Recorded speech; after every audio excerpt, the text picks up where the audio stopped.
Welcome back to Financial Times in the Car Line, where I teach you how to beat the banking system, give you tips and tricks and information of my 20 plus years experience and pass it on to you. So today we're going to talk about mortgages again. So you think you can't get approved for a mortgage because of your credit score? Here to tell you that is not true. So FHA standards go down to 580 credit scores. That's the cutoff, right? But I'm a 565. I can't get a mortgage. Wrong. Not true. So FHA actually has a program where you can get a loan between a 579 beacon score and a 500 beacon score. But the caveat is you have to put 10% down. Now, keep in mind, again, I'm not a financial advisor. This is just information that I've learned over the past 20 years. Do your own research. If you are a sub 580 credit score, all the way down to 500, talk to one of your local mortgage brokers. Call up Rocket Mortgage, LendingTree.com, whoever at SoFi, whoever it may be, or your local, if you work for the state employees credit union, or the local credit union down the street, or one of your mom and pop brokerage shops. That's who we've used for all of our rental properties is a small brokerage firm that does all the work. And then once you close, 45 days later, they sell your loan to a larger bank. But if you're in that 500 credit score range all the way up to 579, you could potentially still buy a house. So let's do roundabout numbers. Let's say the home you're looking to buy is $125,000. Well, that would require a $12,500 down payment if you're in that credit score range. And you might be saying, Ted, what are you talking about?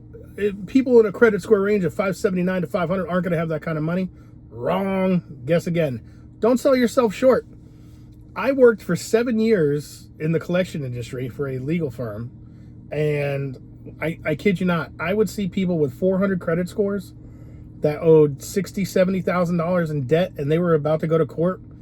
And we were the last line of defense between the court system, the creditor, and the debtor. And here we are as the third-party collection agency, retained by a collection agency, so we were an attorney's office, and we could settle you out for pennies on the dollar. But when we did, I'd see these 400 beacon scores, 512 beacon scores, and they would have $160,000, $70,000 in the bank. It was insane.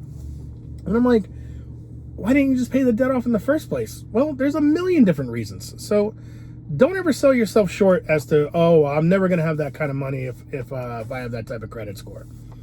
It's not true. Not true. So budget properly, get yourself to a point to where you can get into homeownership, build equity, and then move on from there. That's the best. One of the best investments you can make in life is homeownership. I can't tell you how many times I bought and then sold a home that I've either lived in or was a rental property, and I've walked away with $20,000, $30,000, $40,000 in my pocket.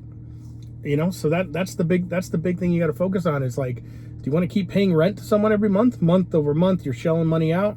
Well, granted, you have the freedom because once that lease is up, you can move, but it costs a lot of money to move nowadays. U-Haul trucks are getting more expensive, movers are getting more expensive, and landlords are raising rent every year. I mean, the taxes in the state of Florida are going up year over year, so that means your rent's going to go up year over year. So it's never set in stone.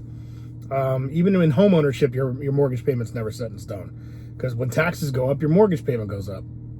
So keep that in mind. But have no fear. If you're a 579 to a 500 beacon score, look up the requirements, or contact one of your local brokers and ask them about the 10% down payment rule.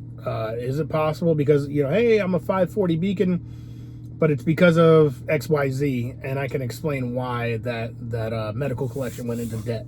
Whatever it may be. A lot of people struggle with their credit score because of medical debt. Lenders aren't going to look at medical debt and be like, you can't pay back the hospital that charged you $40,000 when you broke your leg. Well, we're never going to give you a house. That's not what underwriters do. Underwriters look subjectively and objectively, back and forth at the same time, at medical debt like that, because then they're going to look at your vehicles. Well, how'd you pay your car? Never missed a payment. 39 months, never missed a payment. That right there is a physical asset. As an underwriter, I would look at that personally and say, this individual has shown the responsibility to pay back physical assets. they just had a hiccup because they went to the hospital and they got hit with a $40,000, emergency room bill. And now they're being garnished, or, it's in collections and it's destroying their credit report. So that's one thing, you gotta take into account. So with that being said, budget. Get a budget together, which I will talk about in a later video. How to budget, how to move forward, how to save, how much you should be saving. But this video strictly was to revolve around an instance where I talked to someone the other day and they're like, there's no way I'm going to be able to buy a house. I'm only a 560 credit score. And I was like, no, that's not true. You can buy a house today. It's just going to require a little bit more down. And they were like, oh, well, I do have a lot of money saved up. I just, it's unfortunate that I can't get some of my debts to get settled out, but I'd much rather get into home ownership before getting all that stuff settled out. So it's possible. Financial Times in the car line. This is Ted signing off. Kids coming out right now, so gotta get off the phone before I get yelled at. Y'all have a great day. Much success to you. Keep it up.